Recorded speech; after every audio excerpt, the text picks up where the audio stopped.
नमस्कार दोस्तों, teaching exams official YouTube channel में आपका स्वागत है। आज हम आपके लिए एस्टेट यानी हरियाणा टेट के लिए आपको हम सीडीपी का क्लास लेके आए हैं, जो कि पीवाईक्यू बेस्ड में होगा और एमसीक्यूज में होगा। ये एग्ज़ाम एस्टेट का 2024 में ही होने वाला था, जो अब 26-27 जुलाई 2025 में होने वाला है। तो आप इसका प्रिपरेशन कर रहे होंगे। बाकी हम आपको पीवाईक्यूज और एमसीक्यूज बेस्ड में आपके लिए हम क्वेश्चंस को लेके आए हैं। तो वीडियो के अंत तक हमारे साथ बने रहिएगा। बहुत ही अच्छे क्वेश्चंस हैं जो आपके एग्जाम की दृष्टि से बहुत ही महत्वपूर्ण होने वाले हैं। तो चलिए क्वेश्चंस की तरफ चलते हैं। आज का जो हमारा पहला क्वेश्चन है वो है, निम्नलिखित में से कौन सा वृद्धि एवं विकास के संदर्भ में सही नहीं है? कौन सा सही नहीं है पूछा है, तो आप क्वेश्चंस को ध्यान रखिएगा। तो क्या है? सही नहीं है। तो देख लीजिए, आप सबसे पहले आप ध्यान रखिए कि सही नहीं है के बारे में पूछा गया है। तो सही नहीं है यानी कि आपका देख लीजिए, इसमें बताया क्या गया है, पैर से सर के तरफ। तो जो विकास यानी वृद्धि और विकास का जो दर है वो कहाँ से होता है? तो जैसे कि पैर से, यानी कि आप जैसे ये ह्यूमन बॉडी होती है, आपको बता देंगे जैसे ये ह्यूमन बॉडी होता है, ठीक है। ये हमने आपको एक ह्यूमन बना दिया है, ठीक है। तो जैसे ह्यूमन बॉडी है ये, तो कभी भी पैर से सर की तरफ नहीं होता है, यानी कि पैर से सर की तरफ कभी भी विकास नहीं होता है। निकट से दूर, हाँ बिल्कुल होता है, यानी कि सेंटर से आप बाहर के लिए ये होता है ऐसे विकास। सर से पैर यानी सेफेलोकॉर्डल, यानी कि ये भी होता है, ये भी सही है, यानी सर से पैर की तरफ, ये भी बिल्कुल सही है।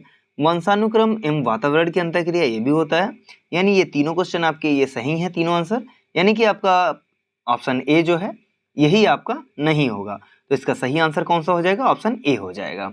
चलिए अगले क्वेश्चन की तरफ चलते हैं। अगला क्वेश्चन है, निम्नलिखित में से कौन सा उपकरण संरचनात्मक आकलन के लिए उपयुक्त प्रतीत नहीं होता है? यहाँ भी क्वेश्चन में आप ध्यान रखिएगा।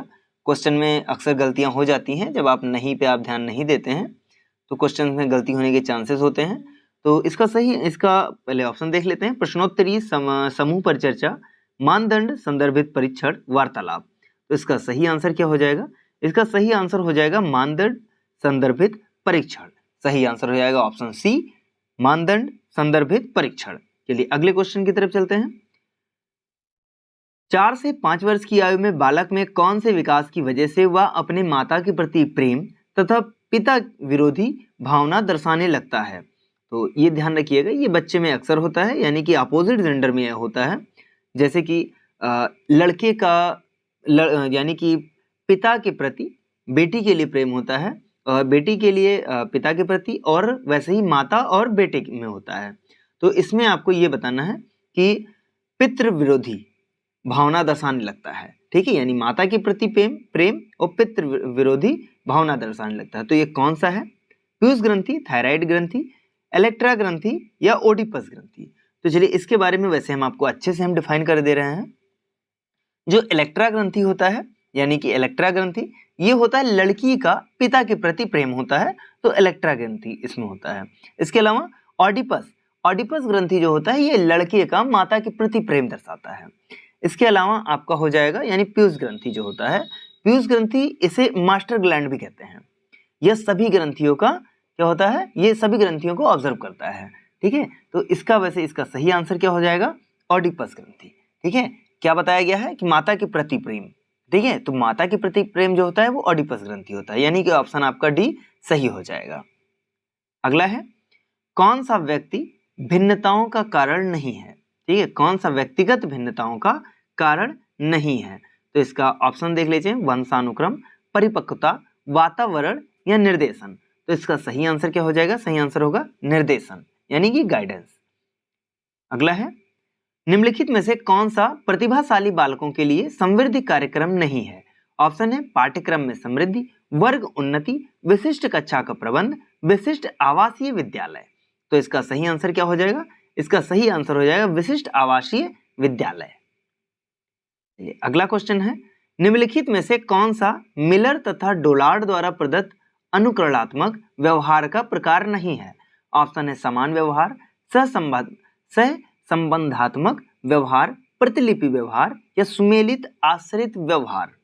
ठीक है, तो इसका सही आंसर इसका क्या हो जाएगा? इसका सही आंसर हो जाएगा सह संबंधात्मक व्यवहार। ठीक है, यानी कि ऑप्शन बी इसका सही हो जाएगा।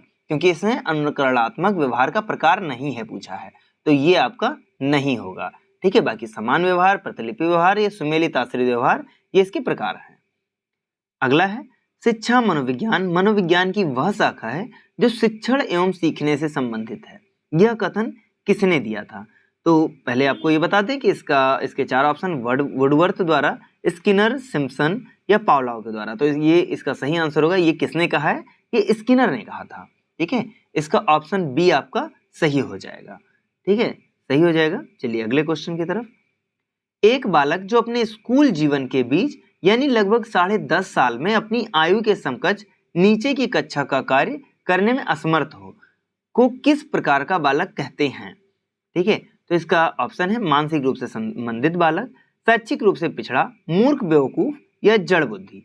तो इसमें आईक्यू लेवल इसमें बताया गया है, तो आईक्यू लेवल पूछा हुआ है, तो वैसे इसमें सही आंसर हो जाएगा शैक्षिक रूप से पिछड़ा। जो शैक्षिक रूप से पिछड़ा होगा, हाँ, जो कहा गया है कि एक बालक जो अपने स्कूल जीवन के बीच यानी लगभग 10.5 साल में अपनी आयु के समकक्ष या नीचे की कक्षा का कार्य करने में समर्थ हो।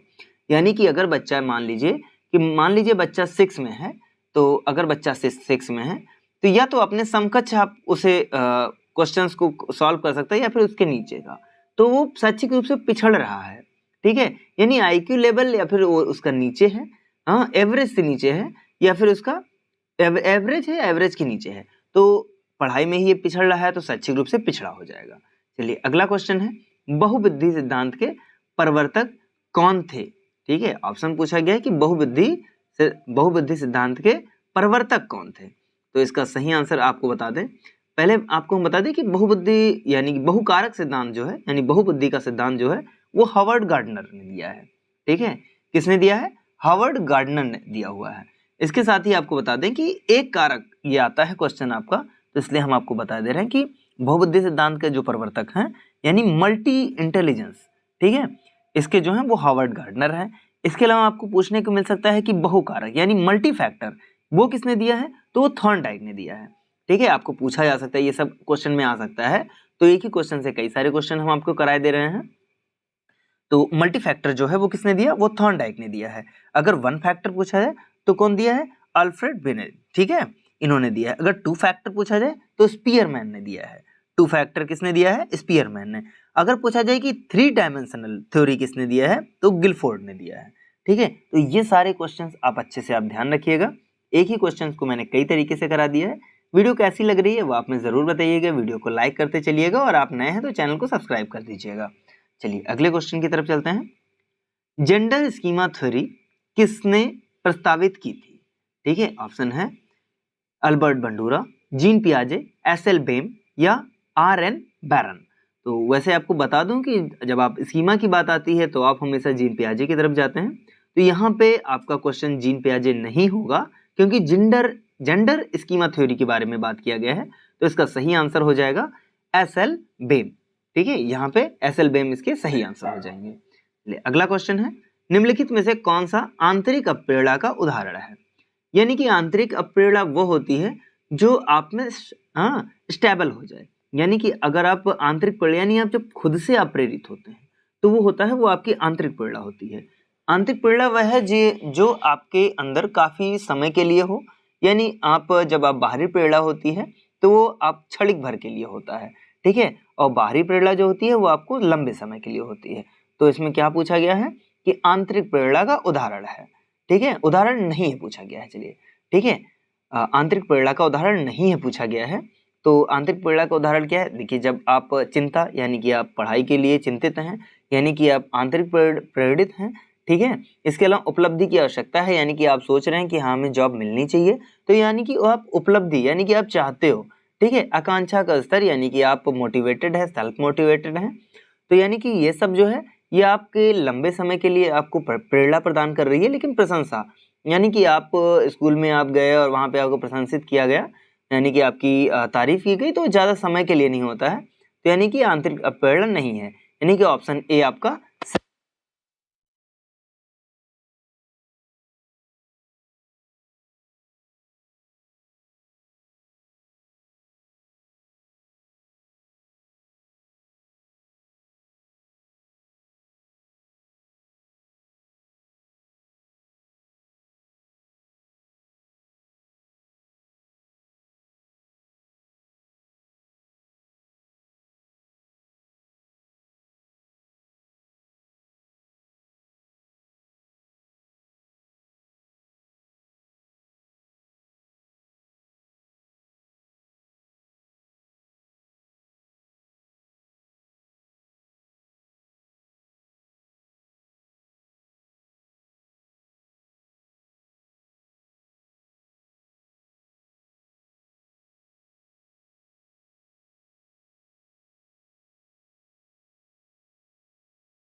तो इसका सही आपको बता दें कि इसमें पूछा गया सही नहीं है, तो इसका सही नहीं है में हो जाता है कि आपका जो यहाँ पे इंग्लिश में आ जाइए, यहाँ पे देख लीजिए कंडीशनल जो रिस्पॉन्स है वो वुल्फ एंड रेड यानी कि ये सही है। इसके अलावा शिमुअल्स यानी रिस्पॉन्स थ्योरी जो है वो थॉर्नडाइक, गेट्स और स्टेफन ने, ये बिल्कुल ये भी सही है। इसके अलावा यानी कि पुनर्बलन यानी इन्फोर्समेंट थ्योरी जो है वो हल्क एंड स्किनर ने दिया है, ये भी सही है। लेकिन जो इनसाइड थ्योरी है ये कोहलर और वर्दीमर ने नहीं, इसको दिया है पावलॉव ने, ठीक है। तो यानी कि यही आपका सही नहीं है, यानी ऑप्शन बी आपका सही हो जाएगा। अगला है फ्रायड द्वारा दिए गए मनोलैंगिक विकास की एक अवस्था निम्नांकित में से कौन सी नहीं है, ठीक है, कौन सी नहीं है पूछा है, तो आपका कौन सा नहीं होगा, मुखीय अवस्था यानी oral stage, anal stage, latency stage या आइकॉनिक स्टेज, इसमें कौन सा नहीं होगा पूछा गया है। तो पहले तो आपको हम बता दें कि आखिर स्टेज यानी कि फ्रायड का जो मनोलैंगिक विकास की अवस्था है वो 5 बताया गया है, ठीक है। ओरल स्टेज सबसे पहला आपका ओरल स्टेज बताया गया है सबसे पहला, चलिए हम आपको यहाँ पे बताएंगे, ठीक है, यहाँ पे हम आपको बता दे रहे हैं। सबसे पहले आपको हम बता दें कि सबसे पहला है उनका ओरल स्टेज है।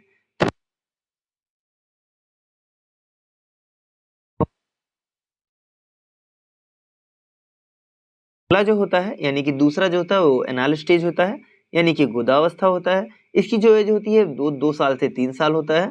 इसके बाद में आपका आता है, अगला आ जाता है फैलिक स्टेज, यानी कि लैंगिक अवस्था आ जाती है। यानी कि तीसरा जो होता है वो हमारा लैंगिक अवस्था आ जाता है, ठीक है। इसका हमारा लैंगिक फैलिक स्टेज आ जाता है, यानी 3 से 6 साल की एज होती है। इसके अलावा चौथा जो आपका आता है वो लेटेंसी एज आ जाता है, यानी कि अव्यक्त अवस्था, यानी कि 6 साल से 18 साल के बीच का। इसके बाद आ जाता है कौन सा, इसके बाद जेनेसियल स्टेज आ जाता है, यानी जननांग अवस्था, ठीक है। ये आ जाता है कौन सा, 18 साल से प्लस के लिए। तो इसमें कौन सा नहीं है पूछा गया है, तो आपको क्लियर है कि आइकॉनिक स्टेज इसमें नहीं होगा, यानी ऑप्शन डी आपका सही हो जाएगा। अगला है 3 वर्ष की आयु में बालक का लगभग कितने शब्द सीख लेता है। तो इसमें सीधी सी बात है कि सबसे आसान है कि 3 वर्ष की आयु में बच्चा 1000 वर्ड सीख लेता है, ऑप्शन डी हमारा सही हो जाएगा। अगला है निम्नलिखित में से कौन सा सृजनात्मकता का तत्व नहीं है। ऑप्शन है धारा प्रवाहिता, लचीलापन, मौलिकता, स्मृतिकरण। तो इसका सही क्या हो जाएगा, स्मृतिकरण इसका सही आंसर हो जाएगा, यानी ऑप्शन डी आपका सही हो जाएगा। अगला है कुछ मामलों में बच्चे अपने माता पिता की तुलना में कुछ कम मानसिक योग्यता दिखलाते हैं तथा ठीक उल्टा दृश्य भी दिखाई पड़ता है। वंशानुक्रम का यह नियम क्या कहलाता है। तो यह नियम क्या कहलाता है, प्रत्यागमन का नियम कहलाता है, चयनित गुणों का सिद्धांत, मातृ एवं पितृ पक्षों का नियम, संयोग का नियम। तो इसका सही आंसर हो जाएगा ऑप्शन ए, प्रत्यागमन का नियम। अगला है किसने मानसिक आयु शब्द से सबसे पहले परिचित कराया था। किसने कराया था, यानी मानसिक आयु के बारे में सबसे पहले परिचित किसने कराया था।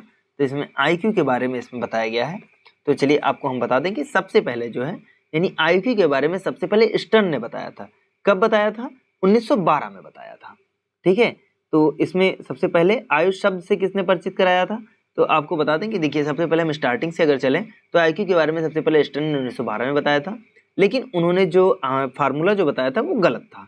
इसके बाद में आयु के बारे में जो रिवाइज जो फार्मूला आया था वो टर्मन लेके आए थे 1916 में। तो उन्होंने क्या बताया था, mental age oblique chronological age into क्या बताया 100, ठीक है।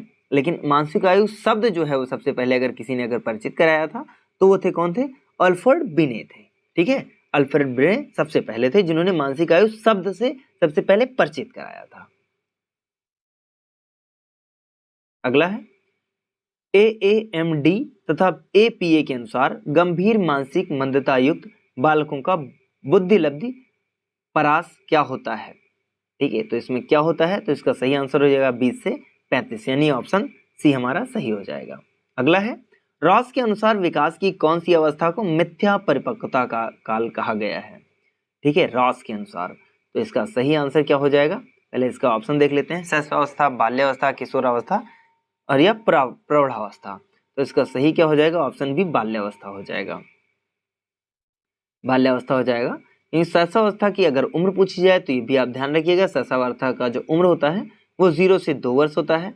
इसके बाद बाल्यावस्था होता है, यानी कि देखिए कहीं कहीं शैशवावस्था जो है वो 0 से 2 वर्ष या कहीं कहीं 0 से 4 वर्ष तक भी देखने को मिल जाता है। अब आ जाइए बाल्यावस्था में। बाल्यावस्था में भी 2 स्तर आपको मिलते हैं, एक होता है पूर्व बाल्यावस्था, एक होता है उत्तर बाल्यावस्था। तो पूर्व बाल्यावस्था अगर पूछा जाए किसी भी क्वेश्चन में कि बाल्यावस्था के कितने स्तर होते हैं, तो 2 स्तर होते हैं, पूर्व बाल्यावस्था और उत्तर बाल्यावस्था। पूर्व बाल्यावस्था की अगर एज पूछी जाए तो 4 से 7 वर्ष होता है, कहीं कहीं 6 वर्ष भी देखने को मिल जाता है, और उत्तर बाल्यावस्था का 7 से 12 वर्ष होता है। ठीक है, तो इसका सही आंसर आपको ऑप्शन बी मैंने बता दिया है। विद्यार्थी द्वारा प्रत्येक इकाइयों यानी इकाई की समाप्ति पर मानदंड संदर्भित ऐसे परीक्षण जिसमें विविध प्रकार के मूल्यांकन तकनीकी के द्वारा लिए गए परीक्षण में प्रदर्शन किया जाता है, किस प्रकार का मूल्यांकन कहलाता है? ठीक है, तो आपके पास ऑप्शन है अविरत मूल्यांकन, नियतकालिक मूल्यांकन, उपरोक्त में से एक या दो दोनों, या उपरोक्त में से दोनों नहीं। तो इसमें सही आंसर हो जाएगा क्या होगा, यानी कि क्या हो जाएगा, अविरत मूल्यांकन। ठीक है, नहीं अविरत नहीं होगा, सॉरी, नियतकालिक मूल्यांकन इसका सही आंसर हो जाएगा। ठीक है, क्या होगा, नियतकालिक मूल्यांकन, यानी ऑप्शन बी इसका सही हो जाएगा। चलिए अगले क्वेश्चन की तरफ चलते हैं। आरंभिक बाल्यकाल का आयु समूह काल क्या होता है? ठीक है, देख लीजिए, अभी मैंने आपको बताया और यहाँ पे क्वेश्चन आपका पूछ भी लिया गया है, यानी कि age group of early childhood का। ठीक है, तो इसमें अर्ली चाइल्डहुड का क्या होता है, यानी कि आपका जो प्री और पोस्ट हमने आपको बताया, यानी कि अर्ली चाइल्डहुड यानी 2 से 6 वर्ष का होता है। ठीक है, 2 से 6 वर्ष हो जाएगा। इसके अलावा 6 से 12, यानी कि अभी मैंने आपको बाल्यावस्था के 2 काल आपको बताए थे, एक उत्तर बाल्यावस्था होता है और एक क्या होता है, पूर्व बाल्यावस्था, और एक क्या होता है, उत्तर बाल्यावस्था। तो इसमें क्या पूछा गया कि आरंभिक बाल्यकाल, तो बाल्यकाल आरंभिक का पूछा गया, आपको मैंने पहले भी डिवाइड करके बता दिया है, तो यानी कि 2 से 6 वर्ष इसमें आपका हो जाएगा, यानी ऑप्शन सी हमारा सही हो जाएगा। अगला है डिसलेक्सिया संबंधित है, तो डिसलेक्सिया यानी कि इससे जितने भी, इस विकार से जितने भी संबंधित जितने भी क्वेश्चंस आते हैं वो आप जरूर देख लीजिएगा, क्योंकि एक आध सवाल आपका वहां पे फंसता ही जरूर है। तो डिसलेक्सिया जो है वो पठन विकार से संबंधित होता है, ऑप्शन बी आपका सही हो जाता है। गणितीय अगर विकार पूछे तो डिसकैलकुलिया होता है, ये भी आप ध्यान रखिएगा। अगला है जब एक ही विषय के विकास का अध्ययन अधिक समयावधि तक किया जाता है, इस अध्ययन को क्या कहते हैं? ठीक है, इस अध्ययन को क्या कहते हैं? ऑप्शन आपके सामने है, जीवन वृत्तांत अध्ययन, सर्वे अध्ययन, अनुप्रस्थ काट अध्ययन या अनुदैर्ध्य अध्ययन। तो इसका सही आंसर क्या हो जाएगा? इसका सही आंसर क्या हो जाएगा बताइए? तो इसका सही, देखिए आपको हम बता दें कि इसमें जो होता है वो हॉरिजॉन्टल होता है, हॉरिजॉन्टल ट्रांसफर होता है, वर्टिकल ट्रांसफर होता है, और क्या होता है, बायलैटरल भी ट्रांसफर होता है। तो इसका सही आंसर क्या हो जाएगा? सही आंसर होगा अनुदैर्ध्य यानी कि लॉन्गिट्यूडिनल यानी स्टडी हो जाएगा, यानी कि अनुदैर्ध्य अध्ययन आपका हो जाएगा। अगला है सीखना विकास की प्रक्रिया है, कथन किसके द्वारा कहा गया है? तो ये कथन जो है वो वुडवर्ड द्वारा कहा गया है। अगला है किसी बच्चे में सृजनशीलता विकसित करने के लिए अध्यापक को नहीं करना चाहिए, क्या नहीं करना चाहिए पूछा गया है। तो इस ऑप्शन है बच्चे की क्रियाओं को प्रतिबंधित करना, बिल्कुल ये नहीं करना चाहिए। इसके अलावा बच्चे को विचारों का सम्मान करना, बिल्कुल करना चाहिए। बच्चे की उत्कंठा यानी जिज्ञासा को संतुष्ट कराना, ये भी सही है। बच्चे को अपूर्व चिंतन की दिशा में ले जाना, ये भी सही है, यानी तीनों ऑप्शन बहुत सही है और नहीं पूछा गया, इसलिए ऑप्शन ए आपका सही हो जाएगा। एक विद्यार्थी नए ज्ञान को इस तरह से सीखता है कि वह पहले से सीखे हुए संप्रत्य नियमों का परिमार्जन तथा विवर्धन करता है, इस प्रकार का अधिगम कहलाता है। क्या कहलाता है? संयोगात्मक सीखना, अधीनस्थ सीखना, महाकोटि सीखना या सह संबंधात्मक सीखना। तो इसका सही आंसर क्या हो जाएगा? सही आंसर हो जाएगा ऑप्शन डी। सही ऑप्शन हो जाएगा ऑप्शन डी। अगला है निम्नलिखित में से कौन सा बाल्यकाल का अन्य नाम नहीं है? बाल्यकाल का अन्य नाम पूछा गया है कि कौन सा है बाल्यकाल का अन्य नाम नहीं है। तो प्रारंभिक विद्यालय आयु, यानी ये तो है बिल्कुल। गिरोह से पहले की आयु या स्फूर्ति अवस्था, ये भी है। गिरोह आयु, दल आयु, बिल्कुल है, यानी गिरोह से पहले की कोई आयु नहीं होती है, तो इसमें नहीं पूछा गया है। ऑप्शन सी आपका सही हो जाएगा। अगला है मंगोलियन मंगोलिज्म प्रकार के मानसिक मंदतापूर्ण बालकों का लगभग बुद्धि स्तर प्रसार क्या होता है? ऑप्शन है 20 से 25, 20 से नीचे, 25 से 36 या 36 से 51। तो इसका सही आंसर क्या हो जाएगा? सही आंसर हो जाएगा डी, 36 से 51। अगला है, निम्नलिखित में से कौन सा विकल्प सामाजिकरण की प्रक्रिया के अंतर्गत नहीं आता है? ऑप्शन है सामाजिक रूप से सम्मत तौर तरीकों के व्यवहार को सीखना, सामाजिक रूप से सम्मत भूमिकाओं को करना, सामाजिक अभिवृद्धि का विकास, आत्म केंद्रित व्यवहार। तो इसका सही आंसर क्या हो जाएगा 33 का? यानी कि इसका ऑप्शन डी इसका सही हो जाएगा, यानी कि आत्म केंद्रित व्यवहार इसका सही हो जाएगा। अगला है, बुद्धि का एक प्रकार जो साधारणतया नतर्क, एथलीट, सर्जन इत्यादि में पाया जाता है, क्या कहलाता है? तो इसका ऑप्शन है शारीरिक गति की बुद्धि, स्थानिक बुद्धि, तार्किक गणितीय बुद्धि या संगति बुद्धि। तो क्या कहलाता है? ये कहलाता है क्या? बॉडीली, ठीक है, काइनेटिक इंटेलिजेंस, यानी शारीरिक गति की बुद्धि, यानी ऑप्शन ए आपका सही हो जाएगा। अगला है, निम्न में से कौन सा संवेगात्मक बुद्धि का तत्व नहीं है? ऑप्शन है उद्यमी सामर्थ्यता, आत्म अप्रेरणा, परानुभूति, संबंधों का संचालित करना। तो इसका सही आंसर क्या होगा? उद्यमी सामर्थ्यता, इसका सही आंसर हो जाएगा। अगला है, एक विद्यार्थी खुद के द्वारा जाने गए कुछ शब्दों जैसे बाघ, कुत्ता, शेर, तेंदुआ इत्यादि के आधार पर एक नया शब्द सीखता है, मांसाहारी पशु। इस प्रकार के सीखने को क्या कहा जाएगा? संयोगात्मक सीखना, अधीनस्थ सीखना, सहसंबंधात्मक सीखना या महाकोटि सीखना। तो इसका क्या हो जाएगा सही आंसर? इसका सही है महाकोटि, सुपर ऑर्डिनेट लर्निंग इसका सही आंसर हो जाएगा। अगला है, निम्नलिखित में से कौन सा सामूहिक अशाब्दिक बुद्धि परीक्षण नहीं है? ऑप्शन है आर्मी परीक्षण यानी कि आर्मी परीक्षण 2 यानी आर्मी बीटा परीक्षण या आर्मी अल्फा परीक्षण, शिकागो परीक्षण, ट्रेवेंस प्रोग्रेसिव मैट्रिक्स। ठीक है, इसका सही आंसर क्या होगा? आर्मी अल्फा टेस्ट हो जाता है। क्या होगा इसका सही आंसर? आर्मी अल्फा टेस्ट हो जाएगा इसका सही आंसर। चलिए, आर्मी अल्फा इसका सही हो जाएगा। अब आपको बता दें, तो अगर इंटेलिजेंस टेस्ट अगर आपको पूछा जाए तो इंटेलिजेंस टेस्ट जो है वो दो टाइप का होता है। एक होता है सब्जेक्टिव टेस्ट, एक होता है ऑब्जेक्टिव टेस्ट। सब्जेक्टिव टेस्ट जो होता है वो वर्बल और नॉन वर्बल दो टाइप का होता है, यानी कि नॉन वर्बल यानी कि एक्टिविटी के होता है। तो वर्बल में अगर पूछा जाए तो बिने साइमन ने परीक्षण किया है और साइमन स्टैनफोर्ड ने भी किया हुआ है।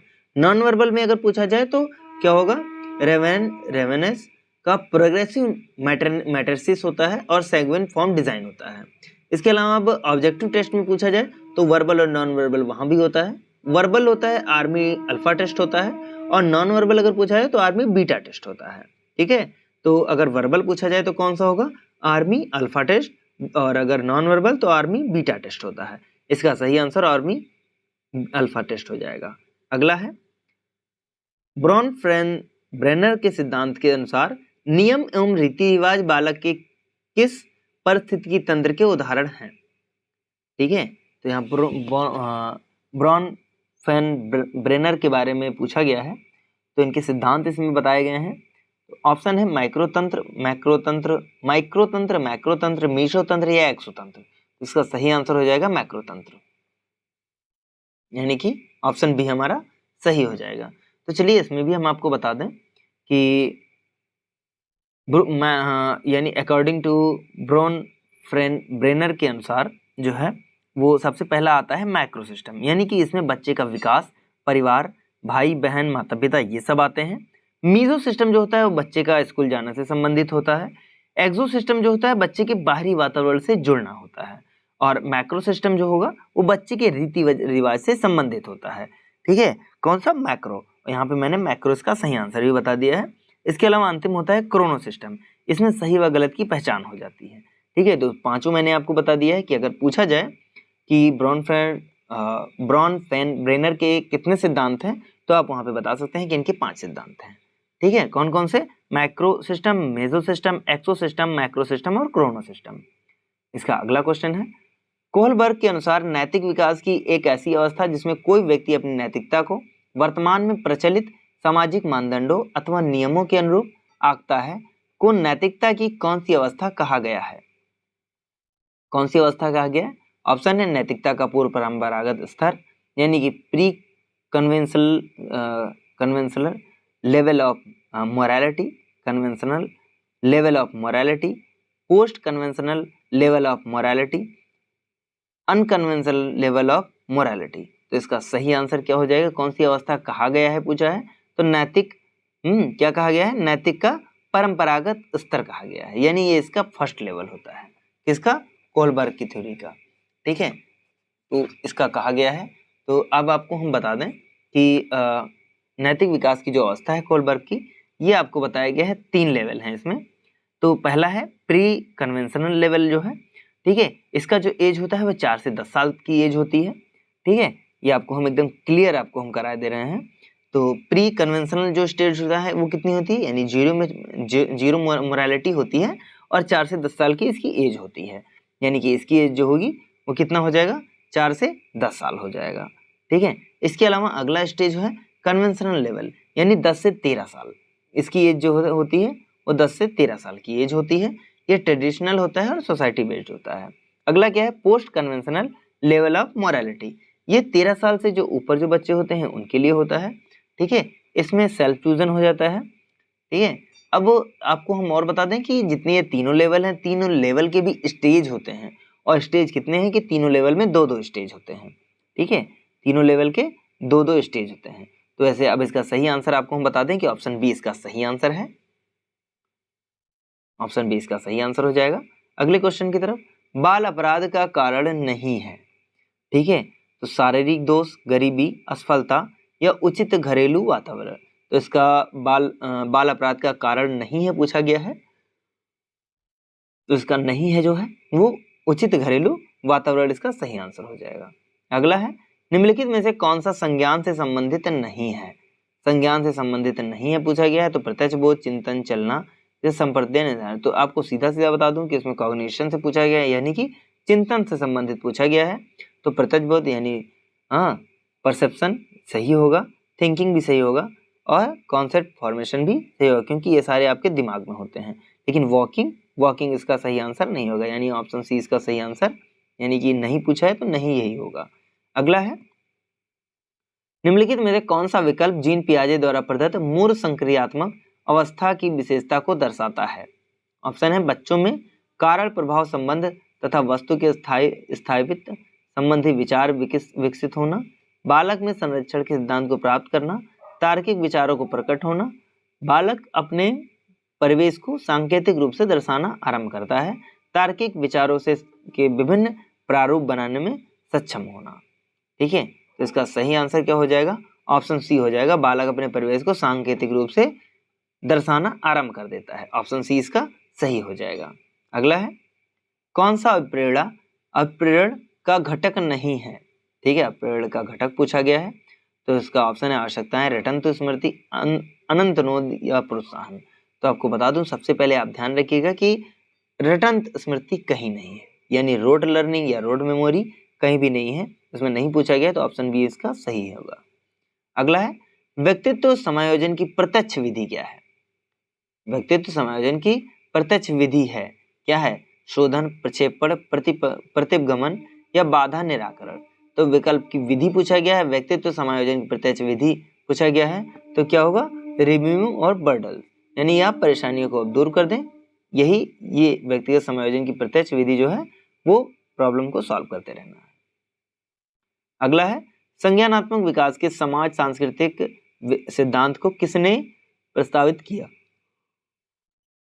तो इसका सही आंसर क्या हो जाएगा, लेव वाइगोस्की इसका सही आंसर हो जाएगा, यानी ऑप्शन बी इसका सही आंसर हो जाएगा। चलिए अगला, नई सूचनाओं को पूर्ववर्ती, ठीक है, नई सूचनाओं को पूर्ववर्ती विद्यमान मानसिक संरचना में व्यवस्थित करना क्या कहलाता है। ऑप्शन है आत्मात्करण, समाविष्टीकरण, संतुलिनीकरण, संगठन। तो इसका ऑप्शन ए इसका सही हो जाएगा, आत्मसात्करण। अगला है, अपने शिष्य के विमामर्फ विकास के लिए अध्यापक को चाहिए। ठीक है, यानी कि अपने शिष्य के संवेगात्मक, ठीक है, क्या हो जाएगा, अपने शिष्य के संवेगात्मक विकास। ठीक है, यहाँ पे गलत हो गया है, ये ध्यान रखिएगा, अपने शिष्य के संवेगात्मक विकास। ठीक है, संवेगात्मक इसमें होगा। संवेगात्मक विकास के लिए अध्यापक को क्या चाहिए? ठीक है, वह